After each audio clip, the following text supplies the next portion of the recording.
अस्सलाम वालेकुम। अच्छा, आज हम देखेंगे how to file income tax return for business individuals. Business individuals जिसमें आपके शॉपकीपर्स आ जाएंगे, आपके ट्रेडर्स आ जाएंगे, आपके सर्विस प्रोवाइडर्स आ जाएंगे। ये सारे लोग अपनी इनकम टैक्स रिटर्न किस तरह सबमिट कर सकते हैं। तो सबसे पहले एफबीआर की वेबसाइट पे जाऊंगा एंड सब्सीक्वेंटली मैं आपको दिखाऊंगा कि आपने इनकम टैक्स रिटर्न कैसे सबमिट करनी है। तो सबसे पहले गूगल पे चलूंगा। गूगल पे जाके मैं सर्च करूंगा आईआरएस एफबीआर। इसके बाद जो सबसे पहला लिंक आएगा आपके पास, आप सिंपली इस पर क्लिक कर लेंगे तो ये आपको जो एफबीआर का income tax return filing portal है उस पर ले जाएगा। तो ये सिंपली इस वार्निंग को क्लोज करूंगा। और इसके बाद अगर तो आपका एनटीएन बना हुआ है तो जो आपके लॉगिन क्रीडेंशियल्स हैं, जिसमें आपका सीएनआईसी आ जाएगा और पासवर्ड आ जाएगा जब आपने अपना एनटीएन बनाया होगा, तो वो डाल के सिंपली लॉगिन कर लेंगे। इसके अलावा अगर आपने अपना एनटीएन नहीं बनाया हुआ तो सिंपली आप ये लॉगिन के नीचे आ रहा है न्यू रजिस्ट्रेशन, तो न्यू रजिस्ट्रेशन पे आप क्लिक करके कुछ स्टेप्स को फॉलो करते हुए अपना एनटीएन जो है कुछ मिनट्स में आप बना सकते हैं। तो सिंपली लॉगिन पे क्लिक करूंगा। तो जैसे ही मैं लॉगिन पे आया तो मेरे पास कुछ प्रोसेसेस आ जाएंगे। अगर मैं एक्सट्रीम लेफ्ट पे देखूं तो मेरे पास सारा रजिस्ट्रेशन, फिर declaration, asset declaration, rectification, appeals, refund and so on. तो हमारा कंसर्न है डिक्लेरेशन के साथ। ये डिक्लेरेशन के साथ ड्रॉप डाउन बना हुआ है। तो सिंपली डिक्लेरेशन पे क्लिक करूंगा। All options, returns and statements original slash simplified, return slash statements original. तो हमने जाना है रिटर्न स्लैश स्टेटमेंट्स ओरिजिनल पे। तो सिंपली इस पे क्लिक कर दूंगा। तो ये देखें, ये जो आपका पोर्शन है ये वाइट हो जाएगा। तो जैसे ही मैंने रिटर्न स्लैश स्टेटमेंट्स ओरिजिनल पे क्लिक किया, मेरे पास ये 3 कॉलम्स आ जाएंगे। सबसे पहले आ रहा है salary return for individuals classic view. उसके बाद normal return individual AOP slash company और simplified return for manufacturers slash classic view. तो आपने जाना ये सेकंड वाले पे, normal return for individual AOP and company. तो सिंपली इस पे क्लिक करूंगा। जैसे मैंने उसके ऊपर क्लिक किया तो मेरे से पूछ रहा है टैक्स पीरियड।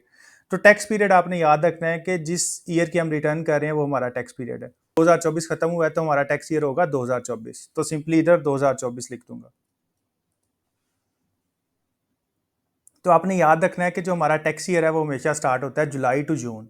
हमारा जो कैलेंडर ईयर है वो नॉर्मली चल रहा होता है जनवरी से लेकर दिसंबर तक। लेकिन टैक्स के केस में यूजुअली 99% केसेस में जो आपका टैक्स ईयर होगा वो होगा 1 जुलाई से लेकर 30 जून तक। तो सिंपली इसके ऊपर क्लिक करूंगा। जैसे ही मैंने टैक्स पीरियड सेलेक्ट कर लिया, मेरे पास कंटिन्यू का बटन आ गया। अच्छा, इसके अलावा अगर आपका टैक्स पीरियड गलत सेलेक्ट हो गया तो आप सिंपली इसको सेलेक्ट करके सारे को आप दोबारा से लिख के भी सर्च कर सकते हैं इसको। ये देखिए, मैंने 2024 लिखा तो मेरे पास जो पीरियड है वो दोबारा आ गया। तो मैं इसको सिलेक्ट कर लूंगा। इसके बाद क्लिक करूंगा कंटिन्यू पे। तो जैसे ही मैंने कंटिन्यू पे क्लिक किया, मेरे पास ये रिटर्न ओपन हो गई। Year 2024 1141 return of income filed voluntarily for complete year. तो ये मेरे पास सारी रिटर्न जो है वो ओपन हो जाएगी। सिंपली सेव कर लेता हूँ इसको। नीचे चलता हूँ। तो ये जितने भी आपके पास टैब्स आ रहे हैं इन सब के साथ ये एरो बना हुआ है। जैसे ही आप एरो पे क्लिक करेंगे ये ड्रॉप डाउन ओपन हो जाएंगे। सपोज ये सैलरी वाला पहले से ओपन है, इस पर क्लिक करूंगा तो ये हाइड हो जाएगा। तो हमारा कंसर्न है बिजनेस इनकम के साथ, तो हम जाएंगे बिजनेस के टैब पे। तो सिंपली इस एरो के सामने क्लिक करूंगा तो बिजनेस इनकम में जितने भी आपके टैब्स आ रहे होंगे वो ओपन हो जाएंगे। तो इसमें सबसे पहले आ रहा है मैन्युफैक्चरिंग स्लैश ट्रेडिंग आइटम्स। अगर तो आप मैन्युफैक्चरर हैं या ट्रेडर हैं तो आपका कंसर्न रहेगा mainly manufacturing slash trading item वाले टैब के साथ। इसके अलावा अगर आप सर्विस प्रोवाइडर हैं तो आप अपनी इनकम मेंशन करेंगे other revenues. Management, administrative, selling and financial expenses में आपके एडमिन एक्सपेंसेस आ रहे होंगे और फाइनेंशियल चार्जेस आ रहे होंगे। उसके बाद आपका कंसर्न होगा mainly business assets, equity slash liabilities के साथ। सबसे पहले मैं चलता हूँ मैन्युफैक्चरिंग स्लैश ट्रेडिंग आइटम्स पे। सिंपली इस पे क्लिक करूंगा तो ये मेरे पास मैन्युफैक्चरिंग का टैब ओपन हो गया। अब इसमें सबसे पहले आ रहा है इनकम लॉस फ्रॉम बिजनेस। ये आपकी इनकम, जैसे जैसे आप ये नीचे सारी डिटेल्स ऐड करते जाएंगे ये आपकी इनकम फ्रॉम बिजनेस सबसे ऊपर वाले कॉलम में आती जाएगी। Net revenue excluding sales tax, federal excise, brokerage, commission, discount, freight onward.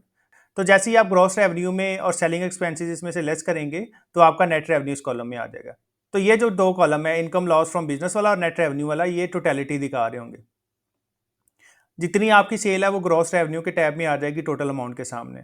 आपके जो सेलिंग एक्सपेंसेस हैं, चाहे वो आपकी ट्रांसपोर्टेशन कॉस्ट है, आपने कोई कमीशन पे की है या कोई डिस्काउंट्स हैं, तो इस कॉलम में आ रहे होंगे। तो रेवेन्यू माइनस आपके जो सेलिंग एक्सपेंसेस हैं वो लेस होकर इधर आपका नेट रेवेन्यू आ रहा होगा। उसके बाद कॉस्ट ऑफ सेल्स आ जाएगी। अगर तो आप ट्रेडिंग बिजनेस कर रहे हैं तो आपका स्टॉक भी होगा, ओपनिंग भी, क्लोजिंग भी। आप परचेजेस कर रहे होंगे, आप सैलरीज पे कर रहे होंगे, आप यूटिलिटी बिल्स पे कर रहे होंगे, इसके अलावा रिपेयर एंड मेंटेनेंस आ रही होगी, entertainment, communication, her type of expenses भी आ रहे होंगे। तो सारे एक्सपेंसेस आपने मेंशन कर देने हैं मैन्युफैक्चरिंग स्लैश ट्रेडिंग आइटम्स में। इसके बाद मैं चलता हूँ management, administrative, selling and financial expenses पे। तो इसमें आपके जो एडमिन के एक्सपेंसेस हैं, सपोज कर लें आपकी फैक्ट्री या आपका वेयर हाउस किसी और जगह पे है और आपका एडमिन ऑफिस किसी और जगह पे है।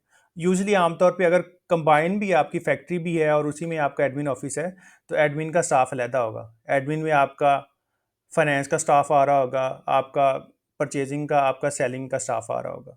जो बंदे सेल्स को देख रहे हैं, जो बंदे परचेज को देख रहे हैं और जो बंदे आपके फाइनेंस को देख रहे हैं, उनकी सैलरी आ जाएगी, उस ऑफिस का रेंट आ जाएगा, ट्रैवलिंग कॉस्ट आ जाएगी, व्हीकल रिपेयर एंड मेंटेनेंस आ जाएगी, बिजली का बिल आ जाएगा, कम्युनिकेशन चार्जेस आ जाएंगे, आपके इंटरनेट के, आपके टेलीफोन के, फिर रिपेयर एंड मेंटेनेंस आ गई, स्टेशनरी के चार्जेस आ जाएंगे। अगर आपका एडमिन ऑफिस है तो प्रिंटिंग एंड स्टेशनरी का तो खर्चा आएगा ना, आप इनवॉइसेस प्रिंट कर रहे होंगे, आप other type of documents print कर रहे होंगे, एडवर्टीजमेंट के खर्चे आ जाएंगे, पंफलेट वगैरह छपवा रहे हैं एंड सो ऑन।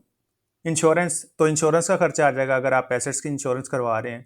व्हीकल्स की इंश्योरेंस आमतौर पे ऑर्गेनाइजेशन करवा रही होती है, प्लांट एंड मशीनरी की इंश्योरेंस करवा रही होती है, बिल्डिंग की इंश्योरेंस करवा रही होती है, तो उसकी डिटेल आ जाएगी। प्रोफेशनल चार्जेस आ जाएंगे अगर आपने किसी लीगल एडवाइजर को एंगेज किया है किसी भी पर्पज़ के लिए, इनकम टैक्स रिटर्न के लिए, सेल्स टैक्स रिटर्न के लिए, किसी और पर्पज़ के लिए। तो जिस टाइप की भी आपने प्रोफेशनल सर्विसेज एंगेज की हैं पूरे साल में, यकम जुलाई 2023 से लेके 30 जून 2024 तक, उसकी सारी की डिटेल इधर आ जाएगी। Profit on debt, financial charges, markup slash interest. तो अगर कंपनी बिजनेस कर रही है तो कंपनी के बैंक अकाउंट्स भी होंगे, और आपको पता है कि बैंक अकाउंट्स में सर्टेन ट्रांजैक्शंस पे आपको बैंक चार्जेस भी पड़े होते हैं। तो बैंक स्टेटमेंट में जो बैंक चार्जेस आ रहे होंगे उसकी डिटेल इधर आ जाएगी। डोनेशन, चैरिटी, अगर आपने कोई अमाउंट डोनेट कर दी है किसी भी वेलफेयर ऑर्गेनाइजेशन को, शौकत खानम है, इंडस है, व्हाट्सएवर जो भी ऑर्गेनाइजेशन है, तो उसकी डिटेल इधर आ जाएगी। ब्रोकरेज स्लैश कमीशन, अगर आपने किसी बंदे को कमीशन पे की है किसी भी पर्पजेज के लिए, सेल करने पे, परचेज करने पे, तो उसकी डिटेल इधर आ जाएगी। Other indirect expenses, other indirect expenses ऐसे एक्सपेंसेस है जिनका बिजनेस से डायरेक्टली तल्लुक तो नहीं होता, जैसे आपका इंटरटेनमेंट आ गया, पार्टीज़ वगैरह हो गई, स्टाफ के खाने पीने की चीज़ें हो गई, तो ये सारा आपका इंटरटेनमेंट एक्सपेंसेस में चला जाएगा। इसके अलावा छोटे मोटे खर्चे जितने भी हैं, कहीं आउटिंग पे स्टाफ चला गया, सो इस तरह के जितने भी खर्चे हैं आपके अदर इनडायरेक्ट एक्सपेंसेस में आ रहे होंगे। इरिकवरेबल डेट्स रिटर्न ऑफ, अगर आपको लगता है कि कोई ऐसे पैसे हैं जो आपको रिकवर नहीं होंगे, आपने सेल की और आपको लगता है कि ये पैसे रिकवर नहीं होंगे, तो उन पैसों को आपने अपने रिसीवेबल्स से निकाल देना है और उनको एक्सपेंस आउट कर देना है। इसके अलावा अगर आपने कोई एसेट सेल किया और उस पर लॉस आ रहा है तो वो इधर आ जाएगा, अकाउंटिंग लॉस। अमोर्टाइजेशन, अगर आपके इंटेंजिबल्स हैं तो उसकी डिटेल आ रही होगी, और अकाउंटिंग डेप्रिसिएशन आ रही होगी अगर आपके पास फिक्स एसेट्स हैं, प्लांट एंड मशीनरी है एंड सो ऑन। ऊपर चलता हूँ, तो ये मोटे मोटे एक्सपेंसेस हैं। अगर आप इनको देखेंगे, आपके पास फाइनेंशियल्स बने हुए हैं, आपने अकाउंटिंग रिकॉर्ड मेंटेन किया हुआ है, तो आप बड़ी इजीली जो रिटर्न है इसकी फीडिंग कर सकते हैं। तो मैं आपको एक ट्रेडर्स के फाइनेंशियल स्टेटमेंट्स दिखा देता हूँ और उसके बाद हम जो है उसकी रिटर्न में फीडिंग कर लेंगे।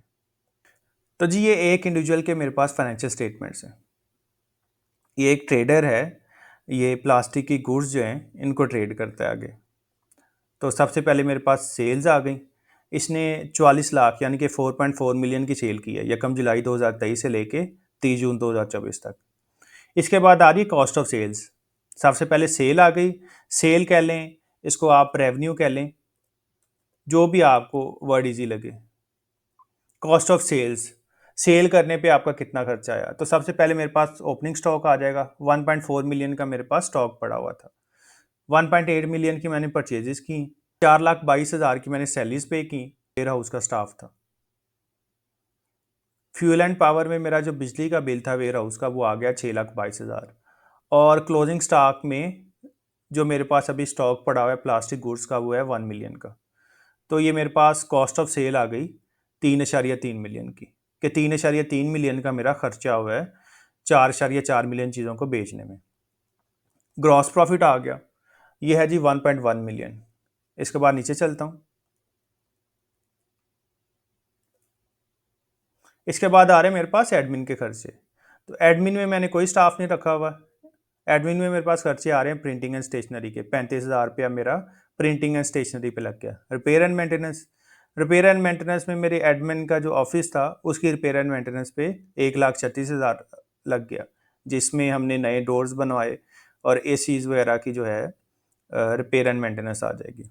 अदर इनडायरेक्ट एक्सपेंसेस में एम्प्लॉई के ईद गिफ्ट्स आ गए, इंटरटेनमेंट आ गया और फूड के खर्चे आ गए। और एंड पे टेलीफोन एंड मोबाइल के एक्सपेंसेस आ जाएंगे। Telephone and mobile expenses mean आपके जो कम्युनिकेशन चार्जेस हैं या कम्युनिकेशन एक्सपेंसेस हैं उनकी डिटेल आ गई। तो कम्युनिकेशन पे हमने खर्च किया है 26,848 रुपये। एडमिन के खर्चे मेरे पास आ गए 9,37,975। नीचे चलता हूँ। फाइनेंस कॉस्ट या बैंक चार्जेस। बैंक चार्जेस हमारी बैंक स्टेटमेंट में से बैंक ने काटे हैं जी, नई चेकबुक की इशुएंस पे ऑर्डर की इशुएंस पे। तो ये एक्सपेंस था मेरे पास 1455 पूरे साल का। नीचे चलता हूँ। तो जो मेरे पास प्रॉफिट आ गया वो है 1,92,179 पूरे साल का। और आगे है टैक्सेशन। अच्छा, आपको आइडिया है कि जो आपकी इनकम फ्रॉम बिजनेस है अगर वो 6 लाख से कम हो तो उस पर कोई टैक्स नहीं है। तो क्योंकि मेरी इनकम है ही 1,92,179 रुपये, इसकी वजह से मेरे पे कोई टैक्सेशन की लाइबिलिटी नहीं आ रही। तो टैक्सेशन मेरा जीरो आ गया और प्रॉफिट आफ्टर टैक्सेशन भी मेरा 1,92,179 रुपये आ गया। तो आपने फाइनेंशियल स्टेटमेंट्स बना लेनी है, जैसे मर्जी बनाए या मेरे से फॉर्मेट ले लें, क्योंकि फाइनेंशियल स्टेटमेंट्स को आपने पीडीएफ करके अटैच करना है। अच्छा, इसके बाद मैं आपको बैलेंस शीट दिखा देता हूँ, रिटर्न से भी दिखा देता हूँ और उसके बाद अकाउंट से दिखा देता हूँ। रिटर्न पे चलूंगा, पास आ रहा है business assets slash equity slash liabilities, इस पे जाऊंगा।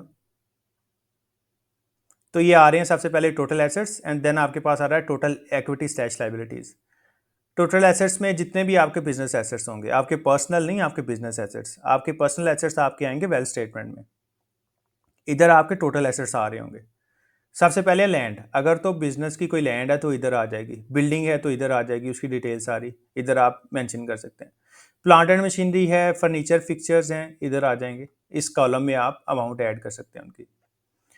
स्टॉक्स हैं, store spares, cash, cash and cash equivalent में आपका cash in hand and cash at bank आ जाएगा।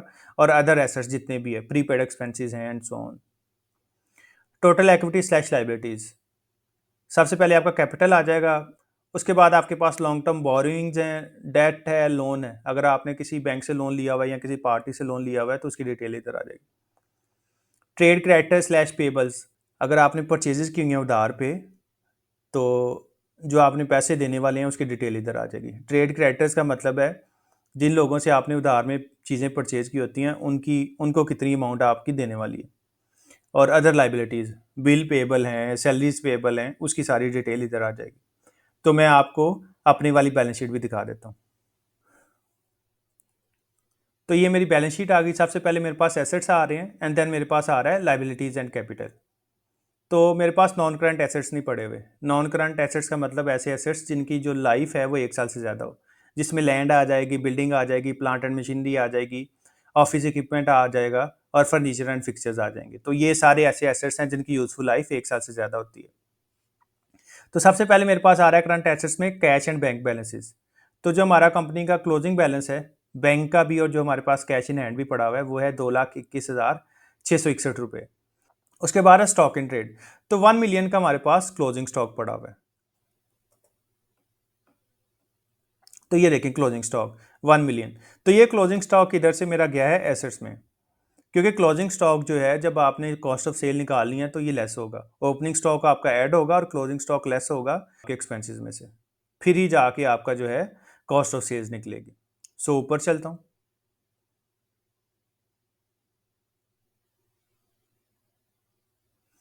इसके बाद मेरे पास आ रहा है प्रीपेड एक्सपेंसेस, एडवांसेस, डिपॉजिट्स। तो 1.7 मिलियन के मैंने एडवांसेस दिए हुए हैं। इसमें मेरे पास सिक्योरिटी डिपॉजिट भी आ जाएगा। 1 मिलियन का यानी कि 10 लाख का मैंने जो वेयर हाउस है इसका सिक्योरिटी डिपॉजिट दिया हुआ है। 6 लाख की मैंने सैलरीज दी हुई हैं एडवांस में और बाकी कुछ मेरे प्री पेमेंट्स हैं। तो ये मेरे टोटल एसेट्स आ गए 2.95 मिलियन के। नीचे चलता हूँ। उसके बाद है जी लाइबिलिटीज़ एंड कैपिटल। लाइबिलिटीज़ का मतलब है कि कितने पैसे आपने देने वाले हैं और कैपिटल का मतलब है कितने पैसे आपके बिजनेस में पड़े हुए हैं। Current liabilities, accounts payable. तो 1.3 मिलियन की मैंने चीज़ें जो है उधार पे ली हुई हैं, ये मेरे पैसे देने वाले हैं जो मैंने आपको उधर दिखाया था ट्रेड पेबल्स। Accrued expenses 3,14,000। तो अक्रूड एक्सपेंसेस ऐसे एक्सपेंसेस होते हैं जो आपने इनकर कर लिए हैं लेकिन अभी पे नहीं किए। जैसे स्टाफ की सैलरीज हैं, तो जून की सैलरीज तो आपकी एक्सपेंस आउट हो गई, लेकिन आपने पे नहीं की, वो आप जुलाई में जाके पे करेंगे। तो ये मेरी जून की सैलरीज आ गई स्टाफ की। प्रोविजन फॉर टैक्सेशन में कुछ नहीं आ रहा, क्योंकि मेरी जो इनकम है वो 6 लाख से कम है। तो ये मेरी लाइबिलिटीज हो गई। अच्छा, एक और बात, आप देख रहे हैं कि नॉन करंट लाइबिलिटीज नहीं आ रही, तो नॉन करंट लाइबिलिटीज में भी वो लाइबिलिटीज आ जाएंगी जिनको हमने पे ऑफ करना है 1 साल के बाद। सपोज आप बैंक लोन ले लेते हैं for a period of 5 years, तो वो आपकी नॉन करंट लाइबिलिटीज में आ जाएगा, एंड सो ऑन, इस तरह की चीजें आ जाएंगी। इसके बाद कैपिटल है। कैपिटल का मतलब कि आपका बिजनेस जो है इसकी वर्थ कितनी है, कितने पैसे पड़े हुए हैं आपके बिजनेस में। और कैपिटल कैसे रेज हो रहा होता है, सपोज करें आपने बिजनेस स्टार्ट किया, आपने अपने एनटीएन में बिजनेस ऐड किया, अपने बिजनेस अकाउंट खुलवाया और आपने 1 लाख रुपया बिजनेस अकाउंट में ऐड कर दिया, तो आपका कैपिटल हो गया 1 लाख। फिर 1 लाख में ओवर द पीरियड आपका प्रॉफिट ऐड होता जाएगा। सपोज कर लें 1 लाख रुपया मैंने इंजेक्ट किया बिजनेस में, साल क्लोज हो गया और मैंने उसमें से अर्न किए 1,92,000। तो 1,92,000 ऐड हो गए, ओपनिंग में 1,92,000 ऐड हो गए। ड्राइंग्स का मतलब ये है कि मैंने बिजनेस से कितने पैसे निकाले, पर्सनल यूज़ के लिए या किसी और यूज़ के लिए। ड्राइंग्स का मतलब यही है कि आपके पास जो कैपिटल पड़ा हुआ है आप उससे पैसे निकलवा सकते हैं। तो 8,74,000 रुपये हमने पैसे निकलवा लिए बिजनेस से। तो जो मेरी नेटवर्थ है बिजनेस में, या जो मेरा बिजनेस कैपिटल है, वो है जी 1.2 मिलियन।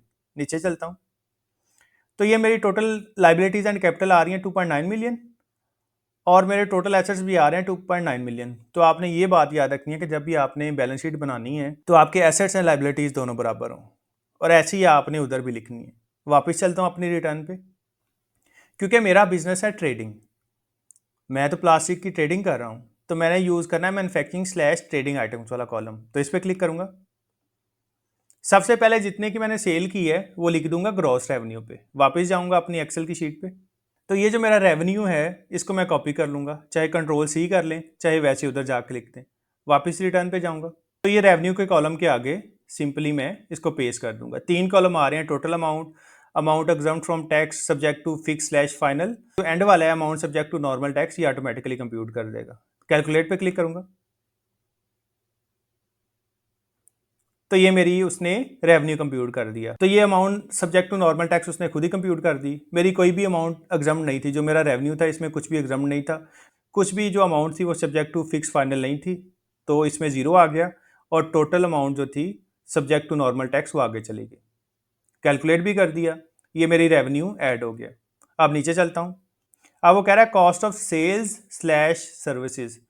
तो मेरी चीज़ें बेचने में कितना खर्चा आया उसकी डिटेल सारी इधर आ जाएगी, और ये सब टोटल करेगा। ये देखें इधर ये लिखने नहीं दे रहा, ये नीचे सारे एक्सपेंसेस आप लिखेंगे कॉस्ट ऑफ सेल्स के, और वो बार बार जैसे ही आप उनको कैलकुलेट करते रहेंगे उसकी डिटेल ये ऊपर ऐड हो जाएगी। तो वापस चलता हूँ अपने अकाउंट्स पे। सबसे पहले ओपनिंग स्टॉक आ रहा है, ओपनिंग स्टॉक को कॉपी करूंगा और रिटर्न पे जाता हूँ वापस। ये आपके पास आ रहा है ओपनिंग स्टॉक, तो इस पर क्लिक करके इधर ओपनिंग स्टॉक लिख दूंगा और कैलकुलेट करूंगा। तो ये देखें जैसे मैंने ओपनिंग स्टॉक लिखा तो ये जो सब टोटल है कॉस्ट ऑफ सेल्स का, उधर फिगर ये ऐड हो गई। और कोई भी जो मेरी अमाउंट है एग्जाम्प्ट नहीं थी या subject to final fix tax नहीं थी। नीचे चलता हूँ, उसके बाद वो कह रहा है net purchases excluding sales tax federal excise. तो जो मेरी परचेजेज हैं वो इधर ऐड कर दूंगा इस कॉलम में। तो अपने फाइनेंशियल स्टेटमेंट से देख के परचेजेज की फिगर को कॉपी कर लेता हूँ। ये मेरे पास 1.8 मिलियन की परचेजेज आ गई, और रिटर्न में जाके पेश कर देता हूँ, और ये मैंने पेश की और कैलकुलेट का बटन दबा दिया, और ये मेरी कॉस्ट ऑफ सेल्स बढ़ गई। उसके बाद सैलरीज आ रही हैं, fuel, power, gas, stores, repair and maintenance और अदर डायरेक्ट एक्सपेंसेस। तो बारी बारी सारे एक्सपेंसेस कॉपी कर लेता हूँ उधर से। सैलरीज आ गई 4,22,000, उधर जाके पेश कर देता हूँ। सैलरीज पेश की, कैलकुलेट कर दिया, तो ये मेरा कॉस्ट ऑफ सेल्स होगी 3.76। वापस चलता हूँ, फ्यूल एंड पावर आ गया, इसको कॉपी कर लेता हूँ और उधर पेश कर दूंगा, और ये मेरा फ्यूल एंड पावर आ गया, इधर मैंने पेश कर दिया। वापस जाता हूँ। अच्छा, उसके बाद मेरे पास आ रहा है क्लोजिंग स्टॉक, तो क्लोजिंग स्टॉक की फिगर को कॉपी कर लेता हूँ। और दूसरी बात आपने याद रखनी है, एक तो फिगर आपने राउंड में लिखनी है और नेगेटिव साइन नहीं आएगा। तो मैं कॉपी कर लेता हूँ इधर, और वो जो आपका आयरस है वो क्लोजिंग स्टॉक को वैसे ही माइनस कर देगा। रिटर्न पे जाऊँगा वापस, और क्लोजिंग स्टॉक की फिगर को पुट करूँगा, क्लिक का बटन दबा दूंगा। तो जैसे ही मैंने क्लोजिंग स्टॉक की फिगर को इधर ऐड किया, ये देखें कॉस्ट ऑफ सेल्स की फिगर कम हो गई। ये जो मेरी अमाउंट थी 1 मिलियन से, इससे कॉस्ट ऑफ सेल्स की जो फिगर है कम हो गई। वापस अकाउंट्स में चलता हूँ, इधर मेरा ग्रॉस प्रॉफिट आ रहा है 1.1 मिलियन। अभी अकाउंट्स पे देख लेते हैं उधर कितना आ रहा है। तो ये देखें 1.1 मिलियन सेम आ रहा है, 11,31,608, और उधर भी 11,31,608 आ रहा है। इसका मतलब ये है कि यहाँ तक जो मेरी फिगर है वो बिल्कुल ठीक है। वापस रिटर्न पे जाऊँगा।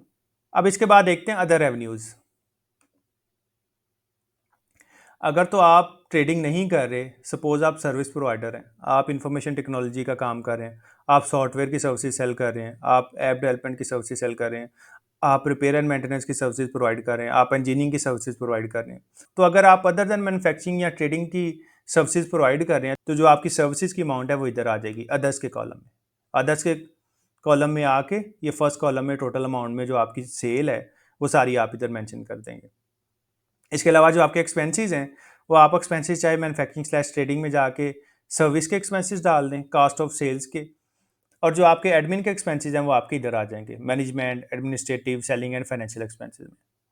सो अब मैं ऐड करूंगा एडमिन एक्सपेंसेस, तो इस पर क्लिक कर दूंगा। तो ये मेरे पास आ गया management, administrative, selling and financial expenses. तो इसमें आ रहा है सबसे पहले रेंट, फिर रेट्स, टैक्सेस, सेस, सैलरीज आ रही हैं, travelling, electricity, communication, repair maintenance, stationery, advertisement, insurance, professional charges, profit on debt, donation, charity, brokerage, other indirect expenses. तो इसको देख लेते हैं। अपने अकाउंट्स पे चलेंगे और उधर देखेंगे कि हमारे पास कौन कौन सी नेचर के एक्सपेंसेस आ रहे हैं। तो एडमिन में हमारे पास आ रहा है प्रिंटिंग एंड स्टेशनरी, इसको कॉपी करूंगा और उधर जाके पेस्ट कर दूंगा। तो ये प्रिंटिंग एंड स्टेशनरी के आगे पेस्ट कर दूंगा। वापस चलता हूँ अपने अकाउंट्स पे, रिपेयर एंड मेंटेनेंस आ गया, इसको कॉपी करूंगा और उधर जाके पेस्ट कर दूंगा। तो ये मेरा रिपेयर मेंटेनेंस आ गया। साथ कैलकुलेट का बटन प्रेस करता जाऊंगा और इसके अलावा आप इसको सेव भी करते जाएं साथ साथ। सो ये मेरी दो फिगर्स हो गई। वापस चलूंगा, इधर से मेरे अदर इनडायरेक्ट एक्सपेंसेस आ गए, इनको कॉपी कर लेता हूँ। अदर इनडायरेक्ट एक्सपेंसेस आपके एंड पे आ रहे होंगे, तो ये मेरे पास अदर इनडायरेक्ट एक्सपेंसेस आ गए, तो इनको पेस्ट कर देता हूँ, कैलकुलेट करूँगा। एंड लास्टली मेरे पास आ रहे हैं जी कम्युनिकेशन। तो इधर से आप कम्युनिकेशन देख लें, ये मेरे पास आ गई कम्युनिकेशन, टेलीफोन एंड इंटरनेट। वापस जाऊँगा और टेलीफोन एंड मोबाइल के एक्सपेंसेस कॉपी करके रिटर्न में पेस्ट कर दूँगा। तो ये कम्युनिकेशन के आगे मैंने एक्सपेंस डाल दिया, कैलकुलेट का बटन प्रेस करूँगा। अगर मैं लास्ट पे चलूँ तो ये देखें 1,93,633 वो बता रहा है कि मेरा प्रॉफिट आ रहा है। अभी तक जो मेरा प्रॉफिट है अभी तक मेरा आ रहा है 1,93,633, लेकिन इसमें मैंने जो फाइनेंशियल चार्जेस हैं यानी कि जो बैंक चार्जेस हैं वो अभी लेस नहीं किए। तो वापस जाऊंगा अपनी एक्सेल की शीट पे, तो ये मेरे पास फाइनेंशियल चार्जेस आ रहे हैं 1455 रुपये के। कॉपी करूंगा तो आपके फाइनेंशियल चार्जेस भी इधर ही आ रहे होंगे। ये देखें, इसमें मैनेजमेंट के एक्सपेंसेस आ रहे हैं, एडमिन के आ रहे हैं, सेलिंग के आ रहे हैं और फाइनेंशियल एक्सपेंसेस आ रहे हैं। तो इधर से आप देख लें कि फाइनेंस कॉस्ट या प्रॉफिट ऑन डेट आपका किधर आ रहा होगा। तो ये मेरे पास आ गया profit on debt, financial charges, markup, interest. तो ये टोटल अमाउंट के कॉलम में अमाउंट को पेस्ट कर दूंगा और सिंपली कैलकुलेट का बटन क्लिक कर दूंगा। तो ये मेरे पास नीचे आ जाएगा प्रॉफिट 1,92,178। इसके अलावा अगर आप मैन्युफैक्चरिंग स्लैश ट्रेडिंग आइटम्स पे भी क्लिक करें तो ये सबसे ऊपर भी आपका प्रॉफिट आ रहा होगा। Income loss from business 1,92,178। तो वापस चलता हूँ अकाउंट्स पे और इसको टैली कर लेते हैं। तो ये देखें मेरा जो प्रॉफिट है वो आ रहा है 1,92,178 रुपये। सो मेरा जो प्रॉफिट एंड लॉस अकाउंट है वो टैली कर गया है। इसके बाद मैंने जाना है बैलेंस शीट पे और बैलेंस शीट को फिल करना है। ये आ रहा है आपके पास business asset slash equity slash liabilities, इस पर क्लिक करेंगे और जो भी आपके एसेट्स होंगे वो मेंशन कर लेंगे एंड देन आप अपनी इक्विटी एंड लाइबिलिटीज मेंशन कर लेंगे। सो मैं अपने assets one by one mention कर लेता हूँ। बैलेंस शीट पे चलता हूँ, तो ये मेरे पास कैश एंड बैंक बैलेंसेज आ गया 2,21,000 का। इसको कॉपी करके उधर पेस्ट करूँगा कैश एंड कैश इक्विवेलेंट्स में और कैलकुलेट का बटन प्रेस करूँगा। इसके बाद मेरे पास आ रहा है स्टॉक। स्टॉक कॉपी किया और इधर मैंने पेस्ट कर दिया stock slash store slash space में और वैल्यू पेस्ट कर दी। कैलकुलेट पे क्लिक करूँगा तो ये देखें मुझे टोटल एसेट्स बता रहा है अब तक हो चुके हैं मेरे 1.2 मिलियन के। वापस जाता हूँ और प्रीपेड एक्सपेंसेस रह गए, इनको कॉपी करूँगा और उधर जाके पेस्ट कर दूँगा।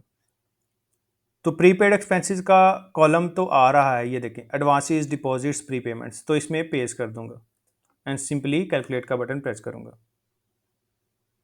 तो ये मेरे टोटल एसेट्स में जो मेरा सब टोटल है वो ये आ गया 2.9 मिलियन का। नीचे चलता हूँ, अब कैपिटल का, ट्रेड क्रेडिटर्स और अदर लाइबिलिटीज जो हैं उनको पेश कर लेता हूँ। तो मेरा कैपिटल आ रहा है क्लोजिंग 1.2 मिलियन, और ये कैपिटल में जाके इसको पेश कर दूंगा और कैलकुलेट का बटन प्रेस करूंगा। वापस चलता हूँ, अकाउंट पेबल्स आ रहे हैं मेरे पास, इनको कॉपी करूंगा और ये ट्रेड क्रेडिटर्स में जाके पेश कर दूंगा। ट्रेड क्रेडिटर्स को आप अकाउंट्स पेबल भी कहते हैं या ट्रेड पेबल्स भी कहते हैं। तो सिंपली कैलकुलेट का बटन प्रेस करूंगा। इसके अलावा मेरे पास अदर लाइबिलिटीज़ भी आ रही हैं, तो वापस एक्सेल की शीट पे चलता हूँ और ये जो मेरे अक्रूड एक्सपेंसेस हैं इनको कॉपी करूंगा और वापस रिटर्न में जाके पेश कर दूंगा। तो ये मेरी अदर लाइबिलिटीज़ आ गई, पेश कर दिया और कैलकुलेट पे क्लिक करूंगा। तो ये आप देख सकते हैं मेरी टोटल इक्विटी स्लैश लाइबिलिटीज़ और जो मेरे टोटल एसेट्स हैं ये टैली कर चुके हैं, ये देखें। तो ये जो दोनों फिगर्स हैं ये मेरी टैली कर चुकी हैं एज पर माई फाइनेंशियल स्टेटमेंट्स। तो यहाँ तक मेरा जो रिटर्न का पोर्शन है ये कंप्लीट हो चुका है, मैन्युफैक्चरिंग स्लैश ट्रेडिंग आइटम्स वाला और बिजनेस एसेट्स वाला। इसके अलावा मैंने अदर रेवेन्यूज़ के बारे में आपको बता दिया था कि अगर आपकी सर्विसेज बिजनेस है, आप सर्विस बिजनेस में आप डील कर रहे हैं, सपोज सॉफ्टवेयर हाउस है, आप कोई रिपेयर एंड मेंटेनेंस की सर्विसेज प्रोवाइड कर रहे हैं, कोई इंजीनियरिंग सर्विसेज प्रोवाइड कर रहे हैं, तो उस केस में अदर्स में आप रेवेन्यू मेंशन करेंगे। अब नीचे चलता हूँ और बिजनेस के टैब पे क्लिक करके इसको मिनिमाइज कर दूंगा। तो क्लिक करूंगा तो ये मेरा मिनिमाइज हो गया। टैक्स चार्जेबल स्लैश पेमेंट्स पे जाऊंगा, सब्सिक्वेंटली मैं जाऊंगा कंपटीशन पे। तो ये देखिए, इनकम फ्रॉम बिजनेस, ना मेरी सैलरी थी, ना मेरी इनकम फ्रॉम प्रॉपर्टी थी, ना कैपिटल गेन था, ना अदर सोर्स था, ना फॉरेन इनकम थी और ना ही एग्रीकल्चर इनकम थी। हमारे केस में सिर्फ था इनकम फ्रॉम बिजनेस, और इनकम फ्रॉम बिजनेस आ रही थी हमारे केस में 1,92,178। तो ये amount subject to normal tax में आ गया 1,92,178। नीचे चलता हूँ, टोटल इनकम भी मेरी यही थी और टैक्सेबल इनकम भी यही थी। नीचे चलता हूँ, टैक्स चार्जेबल कोई मेरी लाइबिलिटी नहीं आ रही, नॉर्मल इनकम टैक्स कुछ भी नहीं आ रहा, और ये जो आपका एडमिटेड इनकम टैक्स है इधर कोई अमाउंट नहीं आ रही, क्योंकि जो मेरी नेट इनकम थी या जो मेरा नेट प्रॉफिट था आफ्टर ऑल एक्सपेंसेस वो 6 लाख से कम था। तो यहाँ तक आपकी जो इनकम वाला पार्ट है वो पूरा हो चुका है। तो इस तरह जो आप अपनी इनकम टैक्स रिटर्न है इनकम फ्रॉम बिजनेस में अपनी इनकम को, अपने एक्सपेंसेस को और अपने एसेट्स को मेंशन कर सकते हैं। सो यहाँ तक जो मेरी इनकम वाला पार्ट था वो पूरा हो गया। इसके बाद अगर आपकी कोई टैक्स की डिडक्शन हो रही है, सपोज सेलफोन पे आपका टैक्स डिडक्ट हो गया, प्रॉपर्टी पे कोई टैक्स डिडक्ट हो गया, गाड़ी सेल करने पे कोई टैक्स डिडक्ट हो गया, तो उसकी डिटेल आपकी आ रही होगी एडजस्टेबल टैक्स में। सो ये आप देख सकते हैं, अगर आपने इंपोर्ट किया तो उस पर आपका एडजस्टेबल टैक्स डिडक्ट हुआ होगा। इसके अलावा अगर आपको प्रॉफिट ऑन डेट मिल रहा है, यानी कि बैंक प्रॉफिट आपको मिल रहा है और साल में उसकी अमाउंट 50 लाख से ज़्यादा है, तो आपका एडजस्टेबल टैक्स में आ जाएगा।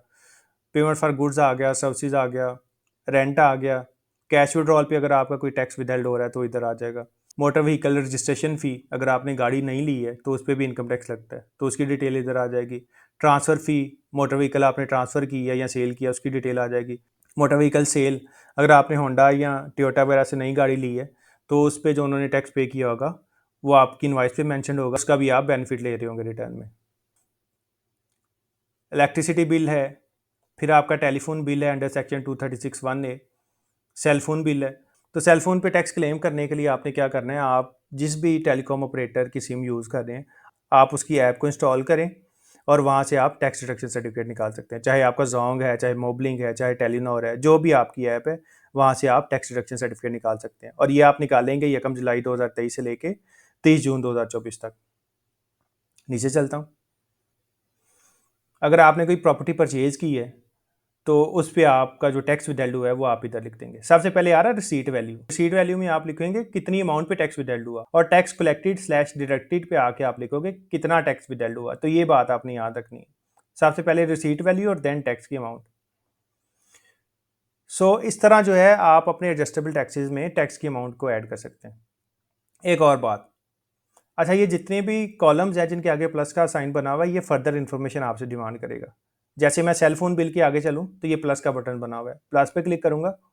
सबसे पहले आपसे पूछा यूटिलिटी और रेफरेंस नंबर। रेफरेंस नंबर में जो आपका मोबाइल नंबर है वो पूरा आ जाएगा, और नीचे आप लिख देंगे प्रीपेड है या पोस्टपेड और आगे कंपनी का नेम आ जाएगा, जैसे मोबलिंक है या वारिद है या जोंग है व्हाट्सएवर, और उसके बाद आप सबमिट पे क्लिक कर देंगे। क्लोज करता हूँ इसको। अच्छा, इसके अलावा अगर आपने गाड़ी कोई परचेज़ की है या गाड़ी का अगर आपने टोकन टैक्स पे किया तो ये इधर आ जाएगा, private vehicle tax under section 234। तो ये सिंपली प्लस के आगे क्लिक करेंगे। सबसे ऊपर vehicle ENTD excise and taxation department का रजिस्ट्रेशन नंबर, जो आपका गाड़ी का नंबर आ जाएगा, और नीचे कंटेंट में आप लिख देंगे प्राइवेट है या कमर्शियल है, गाड़ी का कितने सीसी की है, इंजन कैपेसिटी कितनी है उसकी, और आगे गाड़ी का नेम लिख देंगे। सो क्लोज करता हूँ इसको, कैंसिल पे क्लिक करूँगा। सो ये जितने भी कॉलम्स आ रहे हैं जिनके आगे प्लस बना हुआ है, तो आप प्लस पे क्लिक करेंगे और फिर अपनी इन्फॉर्मेशन ऐड करेंगे। रिसीट वैल्यू में वो वैल्यू लिख देंगे जिस पे टैक्स डिडक्ट हुआ हुआ है, और टैक्स कलेक्टेड स्लैश डिडक्टेड वाले कॉलम में आप टैक्स की अमाउंट लिख देंगे।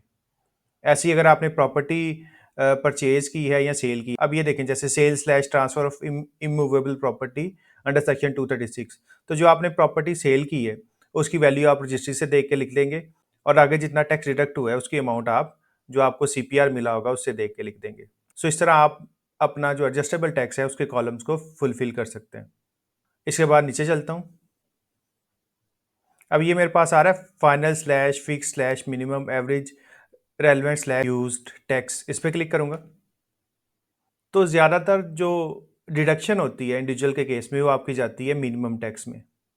सपोज़ अगर आपने सर्विसेज प्रोवाइड की हैं, चाहे इंजीनियरिंग की सर्विसेज हैं, चाहे ट्रांसपोर्टेशन की है, किसी भी टाइप की सर्विसेज हैं, और उस पे आपका किसी कंपनी ने या किसी पार्टी ने टैक्स काट लिया, तो आपका मिनिमम टैक्स में चला जाएगा।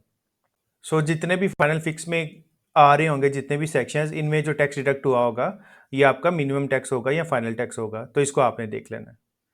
सो यहाँ तक जो मेरी टैक्स की डिडक्शन थी, मेरी कंप्यूटेशन थी, मेरी इनकम एंड एक्सपेंसेस की डिटेल थी, वो पूरी हो चुकी है। इसके बाद इसको मिनिमाइज़ करूँगा और उसके बाद जाऊँगा वेल स्टेटमेंट में, और वेल स्टेटमेंट पे जाने के बाद मैं क्लिक करूँगा पर्सनल एक्सपेंसेस पे। तो पर्सनल एक्सपेंसेस पे क्लिक करता हूँ। तो पर्सनल एक्सपेंसेस में जिस भी टाइप के आपके एक्सपेंसेस हो जाएंगे उनकी डिटेल आ जाएगी। रेंट, अगर आप रेंट पे रह रहे हैं तो आपका 12 माह का जो रेंट है वो इधर आ जाएगा।